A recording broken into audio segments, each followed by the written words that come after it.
The Big Bang is not an explosion in space.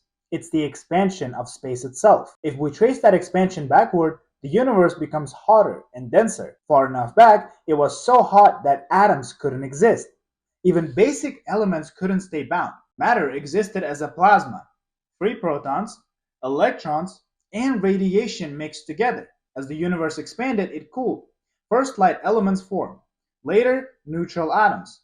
Much later, stars and galaxies. The Big Bang model is simply this: the universe evolved from an early, extremely hot, dense state, and it has been expanding and cooling ever since. In the 1920s, Edwin Hubble studied light from distant galaxies and noticed something unusual. Their light was shifted toward longer wavelengths. Light comes in different wavelengths. Shorter wavelengths look blue. Longer wavelengths look red. So when light shifts toward longer wavelengths, we call it redshift. Redshift happens when something moves away from you. You've experienced this with sound. When a car drives away, the sound waves stretch out. The pitch becomes lower. Not quieter, but lower in tone. Because the waves themselves are spread out. Light behaves the same way. If a galaxy is moving away, the waves of light it emits get stretched, increasing their wavelengths. The amount of stretching tells us how fast it's moving away. Hubble discovered something even more surprising. The farther away a galaxy was, the greater its redshift. And since redshift measures how fast something is moving away, that meant more distant galaxies were moving away faster. The conclusion is that space wasn't static.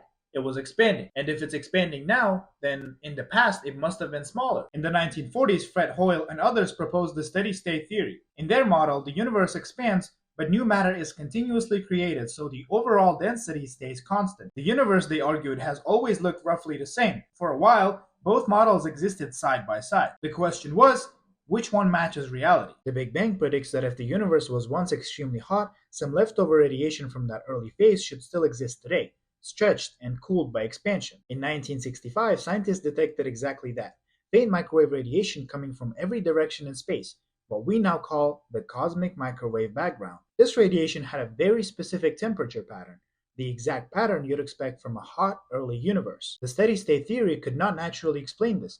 It had no hot beginning, so no reason to predict leftover radiation filling the entire sky. And we observe exactly that: faint microwave radiation coming from every direction in space, with the precise properties expected from a hot, early universe. So this is not just one idea competing with another. We have multiple independent observations: expansion, background radiation, and the formation of light elements, all pointing to the same conclusion. The universe began in a hot, dense state and has been expanding and cooling ever since. That is what we call the Big Bang model.